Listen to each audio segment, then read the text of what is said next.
ಸರಿ. ಐಸಿಸಿ ಪುರುಷರ ಟಿ20 ವಿಶ್ವಕಪ್ 2026ರ ಸೆಮಿಫೈನಲ್ ಪಂದ್ಯ ಮುಂಬೈನ ವಾನ್ಖೆಡೆ ಕ್ರೀಡಾಂಗಣದಲ್ಲಿ ಮಾರ್ಚ್ 5, 2026ರಂದು ನಡೆಯಿತು. ಅಲ್ಲಿ ಭಾರತ ತಂಡ ಇಂಗ್ಲೆಂಡ್ ವಿರುದ್ಧ 7 ರನ್ಗಳಿಂದ ರೋಚಕವಾಗಿ ಗೆದ್ದಿದೆ. ನೋಡಿ, ಈ ಹೈವೋಲ್ಟೇಜ್ ಪಂದ್ಯದಲ್ಲಿ ಇಂಗ್ಲೆಂಡ್ನ ಜಾಕೋಬ್ ಬೆಥೆಲ್ ಕೇವಲ 48 ಎಸೆತಗಳಲ್ಲಿ ಬರೋಬ್ಬರಿ 105 ರನ್ ಸಿಡಿಸಿ ಅದ್ಭುತ ಇನ್ನಿಂಗ್ಸ್ ಆಡಿದ್ರು. ಅವರ ಈ ಆಟದಿಂದ ಇಂಗ್ಲೆಂಡ್ ಫೈನಲ್ ಹತ್ತಿರಕ್ಕೆ ಬಂದಿತ್ತು. ಆದ್ರೆ ಗೆಲುವು ಕೊಂಚದರಲ್ಲೇ ಕೈತಪ್ಪಿ ಹೋಯಿತು. ಈ ಪಂದ್ಯ ಈ ಎರಡು ಕ್ರಿಕೆಟ್ ದಿಗ್ಗಜರ ನಡುವಿನ ಹಳೆಯ ಪೈಪೋಟಿ ಅದನ್ನ ಇನ್ನಷ್ಟು ಗಟ್ಟಿಗೊಳಿಸಿದೆ ಅಂತಾನೇ ಹೇಳಬಹುದು. ಯಾಕಂದ್ರೆ ಟಿ20 ವಿಶ್ವಕಪ್ನಲ್ಲಿ ಸೆಮಿಫೈನಲ್ ಹಂತದಲ್ಲಿ ಇವರಿಬ್ಬರೂ ಸತತ 3ನೇ ಬಾರಿಗೆ ಮುಖಾಮುಖಿಯಾಗಿದ್ರು. 2024ರಲ್ಲಿ ಚಾಂಪಿಯನ್ ಆಗಿ ಹಾಲಿ ಚಾಂಪಿಯನ್ ಪಟ್ಟದೊಂದಿಗೆ ಟೂರ್ನಿಗೆ ಬಂದಿದ್ದ ಭಾರತ ತಂಡ ನಾಯಕ ಸೂರ್ಯಕುಮಾರ್ ಯಾದವ್ ನೇತೃತ್ವದಲ್ಲಿ ಆಕ್ರಮಣಕಾರಿ ಇಂಗ್ಲೆಂಡ್ ತಂಡದಿಂದ ಭಾರೀ ಸವಾಲನ್ನ ಎದುರಿಸಬೇಕಾಗಿ ಬಂತು. ಬ್ಯಾಟಿಂಗ್ಗೆ ಹೇಳಿ ಮಾಡಿಸಿದಂಥ ವಾನ್ಖೆಡೆ ಪಿಚ್ ಯಾವಾಗಲೂ ದೊಡ್ಡ ದೊಡ್ಡ ಸ್ಕೋರ್ಗಳಿಗೆ ಹೆಸರುವಾಸಿ. ಇದು ಸಹ ಒಂದು ನೆನಪಿನಲ್ಲುಳಿಯುವ ಪಂದ್ಯಕ್ಕೆ ವೇದಿಕೆ ಸಿದ್ಧಪಡಿಸಿತ್ತು.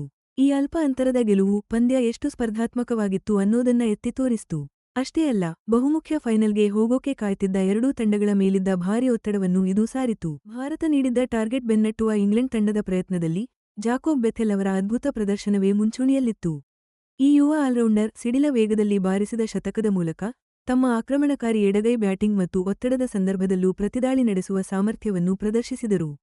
ವಿಲ್ ಜಾಕ್ಸ್ ಮತ್ತು ಸ್ಯಾಮ್ ಕರನ್ ಅವರಂತಹ ಆಟಗಾರರೊಂದಿಗೆ ಪ್ರಮುಖ ಜೊತೆಯಾಟಗಳನ್ನು ಕಟ್ಟಿದ ಬೆಥೆಲ್ ಭಾರತದ ಬೌಲರ್ಗಳನ್ನು ರಕ್ಷಣಾತ್ಮಕವಾಗಿ ಆಡಲು ಅಂದರೆ ಬ್ಯಾಕ್ಫುಟ್ಗೆ ತಳ್ಳಿದರು. ಇದು ಆಟದ ಗತಿಯನ್ನು ಕ್ಷಣಕಾಲ ಇಂಗ್ಲೆಂಡ್ ಕಡೆಗೆ ತಿರುಗಿಸಿತು. ಫಿಲ್ ಸಾಲ್ಟ್, ಜಾಸ್ ಬಟ್ಲರ್ ಮತ್ತು ನಾಯಕ ಹ್ಯಾರಿ ಬ್ರೂಕ್ ಅವರಂತಹ ಸ್ಫೋಟಕ ಬ್ಯಾಟ್ಸ್ಮನ್ಗಳನ್ನು ಒಳಗೊಂಡಿರುವ ಇಂಗ್ಲೆಂಡ್ನ ಬ್ಯಾಟಿಂಗ್ ಪಡೆ ಯಾವಾಗಲೂ ವೇಗದ ಆರಂಭಕ್ಕೆ ಪ್ರಯತ್ನಿಸುತ್ತದೆ ಹಾಗೂ ಮಧ್ಯಮ ಓವರ್ಗಳಲ್ಲಿ ಉತ್ತಮ ಸ್ಟ್ರೈಕ್ ರೇಟ್ ಕಾಯ್ದುಕೊಳ್ಳುತ್ತದೆ. ಈ ತಂತ್ರ ವಾನ್ಖೆಡೆಯ ಸಾಮಾನ್ಯವಾಗಿ ಫ್ಲಾಟ್ ಆಗಿರುವ ಪಿಚ್ಗೆ ತುಂಬಾ ಸೂಕ್ತವಾಗಿದೆ. ಸ್ಯಾಮ್ ಕರನ್ ಮತ್ತು ಜೇಮಿ ಓವರ್ಟನ್ ಅವರಂತಹ ಆಲ್ರೌಂಡರ್ಗಳನ್ನು ಹೊಂದಿರುವ ಇಂಗ್ಲೆಂಡ್ ಬೌಲಿಂಗ್ನಲ್ಲಿ ಹಲವು ಆಯ್ಕೆಗಳನ್ನು ಒದಗಿಸುತ್ತದೆ. ಇದು ತಂಡಕ್ಕೆ ಹೆಚ್ಚಿನ ಫ್ಲೆಕ್ಸಿಬಿಲಿಟಿ ನೀಡುತ್ತದೆ. ಜೊತೆಗೆ ಅವರ ಬಲಿಷ್ಠ ಟಿ20 ತಂಡದ ಘನತೆಗೆ ಮತ್ತಷ್ಟು ಕೊಡುಗೆ ನೀಡುತ್ತದೆ. ಬೆಥೆಲ್ ಎಷ್ಟೇ ಬಿರುಸಿನ ಆಟವಾಡಿದ್ರೂ ಕೊನೆಗೆ ಭಾರತದ ಬೌಲರ್ಗಳು ಹಾಗೂ ಅವರ ಶಿಸ್ತಿನ ಪ್ರದರ್ಶನ ಗೆಲುವನ್ನ ತಮ್ಮದಾಗಿಸಿಕೊಂಡ್ರು. ಈ ಪಂದ್ಯದ ನಿಖರ ಬೌಲಿಂಗ್ ಅಂಕಿಅಂಶಗಳು ಸಿಕ್ಕಿಲ್ಲ ಅಂದ್ರೂ ಜಸ್ಪ್ರೀತ್ ಬುಮ್ರಾ ಅವರಂಥ ಬೌಲರ್ಗಳನ್ನ ಹೊಂದಿರೋ ಭಾರತದ ಬೌಲಿಂಗ್ ವಿಭಾಗ ಅದರಲ್ಲೂ ಡೆತ್ ಓವರ್ಗಳಲ್ಲಿನ ತಮ್ಮ ನಿಖರ ಬೌಲಿಂಗ್ಗೆ ತುಂಬಾ ಫೇಮಸ್. ಭಾರತದ ತಂಡದಲ್ಲಿ ಕುಲ್ದೀಪ್ ಯಾದವ್, ವರುಣ್ ಚಕ್ರವರ್ತಿ ಅವರಂತಹ ಉತ್ತಮ ಸ್ಪಿನ್ನರ್ಗಳೂ ಇದ್ದಾರೆ. ಇವರು ಉಪಖಂಡದ ವಾತಾವರಣದಲ್ಲಿ ಸಖತ್ತಾಗಿ ವರ್ಕೌಟ್ ಆಗ್ತಾರೆ. ಇನ್ನು 2024ರ ಟಿ20 ವಿಶ್ವಕಪ್ ಮತ್ತು 2025ರ ಏಷ್ಯಾ ಕಪ್ ಗೆಲ್ಲಿಸಿರೋ ನಾಯಕ ಸೂರ್ಯಕುಮಾರ್ ಯಾದವ್ ತಮ್ಮ ಯುವ ತಂಡದಲ್ಲಿ ಯಾವುದೇ ಭಯ ಇಲ್ಲದೆ ಆಡೋ ಮನೋಭಾವವನ್ನ ಬೆಳೆಸೋದ್ರಲ್ಲಿ ತುಂಬಾನೇ ಮುಖ್ಯ ಪಾತ್ರ ವಹಿಸಿದ್ದಾರೆ. ಅವರ ಇತ್ತೀಚಿನ ಬ್ಯಾಟಿಂಗ್ ಫಾರ್ಮ್ ಬಗ್ಗೆ ಸಾಕಷ್ಟು ಚರ್ಚೆ ನಡೆಯುತ್ತಿತ್ತು. ಆದ್ರೆ ಅವರ ನಾಯಕತ್ವ ಮತ್ತು ತಂಡದ ಎಲ್ಲರನ್ನೂ ಒಟ್ಟಿಗೆ ಸೇರಿಸಿ ಉತ್ತಮ ಪ್ರದರ್ಶನ ಕೊಡಿಸೋ ಸಾಮರ್ಥ್ಯ ಸೆಮಿಫೈನಲ್ನ ಒತ್ತಡ ನಿಭಾಯಿಸೋದ್ರಲ್ಲಿ ತುಂಬಾನೇ ಕ್ರೂಷಿಯಲ್ ಆಯಿತು. ಶಿವಮ್ ದುಬೆ, ತಿಲಕ್ ವರ್ಮಾ ಅವರಂತಹ ಆಟಗಾರರಿಂದ ಕೆಲವೊಮ್ಮೆ ಸ್ಥಿರ ಪ್ರದರ್ಶನ ಸಿಕ್ಕಿಲ್ಲ ಅಂದ್ರೂ ಭಾರತದ ಮಧ್ಯಮ ಕ್ರಮಾಂಕ ಪುಟಿದು ನಿಂತಿದೆ. ಸಂಜು ಸ್ಯಾಮ್ಸನ್ ಅವರಂಥ ಆಟಗಾರರು ಸರಿಯಾದ ಸಮಯಕ್ಕೆ ಒಳ್ಳೆ ಕೊಡುಗೆ ನೀಡೋದ್ರಿಂದ ತಂಡಕ್ಕೆ ಹೊಸ ಬೂಸ್ಟ್ ಸಿಕ್ಕಿದೆ. ಸೆಮಿಫೈನಲ್ ಪಂದ್ಯಕ್ಕೆ ವಾನ್ಖೆಡೆ ಕ್ರೀಡಾಂಗಣದ ಪಿಚ್ ವರದಿ ಏನಿತ್ತು ಅಂದ್ರೆ ಇದು ಬ್ಯಾಟರ್ಗಳಿಗೆ ಹೇಳಿ ಮಾಡಿಸಿದ ಪಿಚ್ ಅಂತ ಹೇಳ್ತಿದ್ವು. ಇಲ್ಲಿ 200ಕ್ಕೂ ಹೆಚ್ಚು ರನ್ ಮಾಡಿದ್ರೆ ಸೇಫ್ ಅಂತ ಅಂದಾಜು ಮಾಡಲಾಗಿತ್ತು. ಅಂದ್ರೆ ಹೈಸ್ಕೋರಿಂಗ್ ಪಂದ್ಯ ನಿರೀಕ್ಷೆ ಇತ್ತು.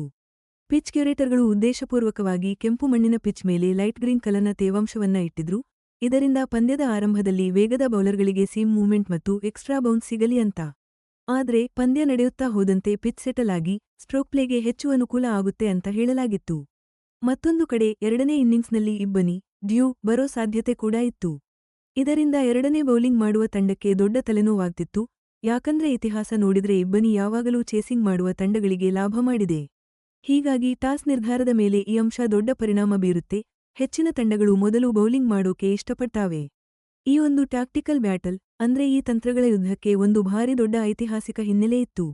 ಒಟ್ಟಾರೆ ಟಿ20 ಹೆಡ್ ಟು ಹೆಡ್ ದಾಖಲೆ ನೋಡಿದ್ರೆ ಭಾರತ 17 ಪಂದ್ಯ ಗೆದ್ದು ಇಂಗ್ಲೆಂಡ್ 12 ಪಂದ್ಯ ಗೆದ್ದಿತ್ತು. ಅಂದ್ರೆ ಇಲ್ಲಿ ಭಾರತಕ್ಕೆ ಸ್ಪಷ್ಟ ಮೇಲುಗೈ ಇತ್ತು. ಇನ್ನು ಟಿ20 ವಿಶ್ವಕಪ್ಗಳಲ್ಲಿ ಮಾತ್ರ ನೋಡೋದಾದ್ರೆ ಈ ಸೆಮಿಫೈನಲ್ಗಿಂತ ಮುಂಚೆ 5 ಸಲ ಎದುರುಬದುರಾಗಿದ್ದಾಗ ಭಾರತ 3 ಪಂದ್ಯ ಗೆದ್ದಿತ್ತು. ಇದು ಪ್ರತಿ ತಂತ್ರಕ್ಕೂ ಮತ್ತಷ್ಟು ತೀವ್ರತೆ ಮತ್ತು ಜಿದ್ದಾಜಿದ್ದಿನ ವಾತಾವರಣ ಸೃಷ್ಟಿಸಿತ್ತು. ಇಂಗ್ಲೆಂಡ್ ವಿರುದ್ಧ ಕಷ್ಟಪಟ್ಟು ಗೆದ್ದ ಭಾರತ ತಂಡ ಈಗ 2026ರ ಐಸಿಸಿ ಪುರುಷರ ಟಿ20 ವಿಶ್ವಕಪ್ ಫೈನಲ್ ತಲುಪಿದೆ. ಮೊದಲ ಸೆಮಿಫೈನಲ್ನಲ್ಲಿ ಸೌತ್ ಆಫ್ರಿಕಾವನ್ನ ಸೋಲಿಸಿ ಫೈನಲ್ಗೆ ಬಂದಿರೋ ನ್ಯೂಜಿಲೆಂಡ್ ಜೊತೆ ಭಾರತ ಕಾದಾಡಲಿದೆ. 2024ರಲ್ಲಿ ಗೆದ್ದಿದ್ದ ಟಿ20 ವಿಶ್ವಕಪ್ ಟೈಟಲ್ ಅನ್ನು ಈ ಬಾರಿಯೂ ಉಳಿಸಿಕೊಳ್ಳುವ ಗುರಿಯೊಂದಿಗೆ ಭಾರತ ಆಡುತ್ತಿರುವ ಕಾರಣ ಈ ಗೆಲುವು ಭಾರತಕ್ಕೆ ತುಂಬಾನೇ ಮುಖ್ಯವಾಗಿದೆ. ಇನ್ನು ಇಂಗ್ಲೆಂಡ್ ಜೊತೆಗಿನ ಭಾರತದ ಪೈಪೋಟಿ ಅಂತಾರಾಷ್ಟ್ರೀಯ ಕ್ರಿಕೆಟ್ನಲ್ಲಿ ಯಾವಾಗ್ಲೂ ಒಂದು ಹೈಲೈಟ್ ಆಗಿರುತ್ತೆ.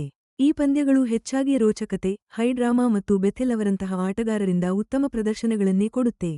ಇಂಗ್ಲೆಂಡ್ ತಂಡ ಈ ವಿಶ್ವಕಪ್ನಲ್ಲಿ ಉತ್ತಮ ಹೋರಾಟ ನಡೆಸಿ, ತಮ್ಮ ಬ್ಯಾಟಿಂಗ್ ಪವರ್ ಮತ್ತು ಟ್ಯಾಕ್ಟಿಕಲ್ ಚಾತುರ್ಯವನ್ನ ತೋರಿಸಿದೆ ಅನ್ನೋದನ್ನ ಅವರು ನೆನಪಿಸಿಕೊಳ್ಳಬಹುದು. ಆದರೆ ಈ ಮಹತ್ವದ ನಾಕೌಟ್ ಪಂದ್ಯದಲ್ಲಿ ಭಾರತದ ಸಾಮೂಹಿಕ ಶಕ್ತಿ ಮತ್ತು ಒತ್ತಡದ ಸಂದರ್ಭದಲ್ಲಿ ಉತ್ತಮವಾಗಿ ಆಡುವ ಸಾಮರ್ಥ್ಯವೇ ಗೆಲುವಿಗೆ ಕಾರಣವಾಯಿತು. ಈಗ ಫೈನಲ್ ಪಂದ್ಯದಲ್ಲಿ ಭಾರತ ತಮ್ಮ ಪ್ರಾಬಲ್ಯವನ್ನ ಉಳಿಸಿಕೊಂಡು ಇನ್ನೊಂದು ಪ್ರಮುಖ ಐಸಿಸಿ ಟ್ರೋಫಿ ಗೆಲ್ಲುವ ಸಾಮರ್ಥ್ಯವನ್ನ ಪ್ರದರ್ಶಿಸಬೇಕಿದೆ. ಹೀಗೆ ಗೆಲ್ಲೋದ್ರಿಂದ ಕ್ರಿಕೆಟ್ನ ಈ ಚಿಕ್ಕ ಫಾರ್ಮ್ಯಾಟ್ನಲ್ಲಿ ಅವರ ಲೆಗಸಿ ಇನ್ನಷ್ಟು ಗಟ್ಟಿಗೊಳ್ಳಲಿದೆ.